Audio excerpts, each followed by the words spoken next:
I'd like to give you some idea of the electricity that we use in Jefferson County and what it would take to generate that electricity using solar energy.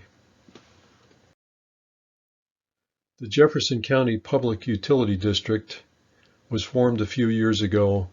It includes the distribution of electric power, but not the generation. You can see the service area from the map. Suppose we had to generate our own power instead of buying it from Bonneville. What would that take? Let's add it up. We can start with a proposed solar project. This is from the Jefferson County website. It would be a ½ acre next to the substation at Kearney and Clay, which is just down the street from my house. It would be 326 panels, 320 watts each, 104 kilowatts, $400,000. So what would it take if we generated all the power that we needed using solar panels, similar to what is proposed for that project? Based on the average usage of 43 megawatts, we'd have to have 418 of those projects, and that's only while the sun is shining. That doesn't count the storage of electricity to have power at night. The maximum load is in the wintertime. That's 104 megawatts. That would take 1,000 of those projects. Well, what happens when the sun goes down? Well, you need a battery. You need a lot of batteries. How many do you need? Well, here's an idea. If you have a winter day in this area, you only get the equivalent of less than 1.5 hours of full sunlight. So if you factor that in and multiply out the numbers, you need 25,000 of these projects. You would need over 16,000 of the power packs of the type shown in this picture from Tesla. Now that doesn't count the inefficiency or the losses that you incur when you charge and discharge batteries. This just assumes that it's 100% efficient. So the actual numbers will be greater than this. Here's an idea of the size of the power packs. And here's an idea of the cost. $172,000 for each one. So we're talking about a lot of money here. And how long do they last? Well, we don't know. Maybe they'll last 20 years. Maybe it's only 10 years. If they last 20 years, that means you'd have to replace 5% of them every year. So in conclusion, I want to get across the idea here that solar and battery systems are expensive and they have a large footprint. The reason they're expensive is that the solar panels by themselves don't do the job. You've got to have the batteries. Solar energy is diffuse. It needs to be collected and stored. It's not available when you want it. It's available when the sun shines. The batteries are new. The experience base is small. They're limited in the time that they can store a charge. You'd love to be able to charge them up in the summer and then use that stored power in the winter, but you can't do that with this type of battery. There's another issue about materials. These batteries contain cobalt. If you're making very large quantities of these batteries, you're talking about a very large quantity of cobalt. The cobalt comes from the Congo, and it's mined under very difficult circumstances.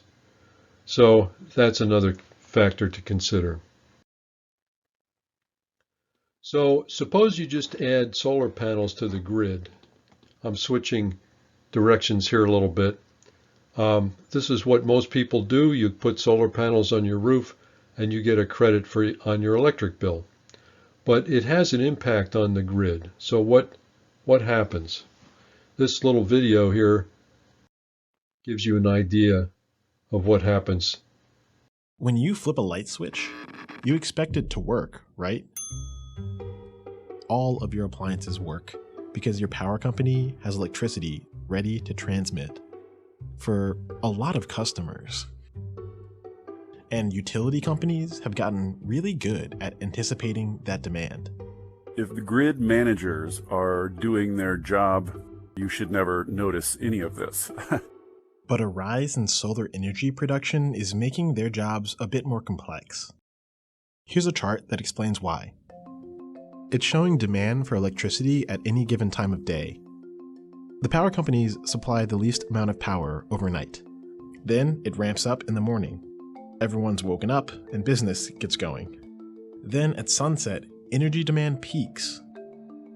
Utility companies will update models like this to operate as efficiently as possible. But the introduction of renewable energy, particularly solar energy, has started causing problems in these demand curves. In 2010, solar panel deployment really started taking off. Most of those installations took place in California, so researchers there started looking into it. They found that the sun produces the most energy at midday, and when you factor in that new midday production, your demand curve changes like this. Every year means new solar capacity, which makes midday demand dip lower and lower. Researchers call this drop in demand the duck curve. From the grid manager's perspective, the people whose job it is to constantly balance generation and demand, it looks like a drop in demand. That drop in demand creates two problems. The first has to do with the intense ramps in the new chart. As the sun sets, solar energy production ends, just as the demand for energy typically peaks. Power plants then have to rapidly ramp up production to compensate for that, which is kind of hard to do with the current fleet of power infrastructure. The second problem is economic. Say you have a couple of nuclear and coal plants. Those plants are only economic when they are running all the time, basically. They run around the clock. And if you have to turn them off at midday, it completely screws up their economics. And plus, lots of utilities just have contracts with those power plants to keep them running all the time. So that creates sort of an artificial floor. If solar generates too much power and there's no use for it, there's no one to consume it, then grid managers just have to turn some solar panels off. If they didn't, we could risk overloading or even damaging the power grid. So we throw away some of that extra solar energy. Effectively, what's happening is that solar power is being wasted. That waste, curtailment, is the big challenge moving forward for solar energy. If you want solar eventually to power everything or close to everything, you've got to figure out some way of shifting some of it to the nighttime, right? Because the sun's down during the nighttime. The more power can be stored, the more you can sort of let solar rip. While the grid managers figure out how to serve this new supply and demand, this duck is the greatest challenge facing renewable energy. So here's just a final couple of slides here that show you what this demand curve looks like here locally. You saw it in the video, and here it is. The wintertime January 1st load, you can see, is much greater. Here's the summertime load. In Jefferson County, most of our electric load is heating, which obviously is greater in the wintertime. You can see here the yearly variation starting in January. This would be the 24-hour variation each day. And here we had a peak in demand in February that's coincided with a cold spell. So you can see that the demand varies quite a bit from day to day and, of course, across the seasons. So in conclusion, I'd like to suggest that you take a look at your own situation, look at your own energy bill. You won't know what the peaks are, but you will know what the monthly charges are, and you can see how they vary. Now here's just an example of what it would take if we were using fossil fuels.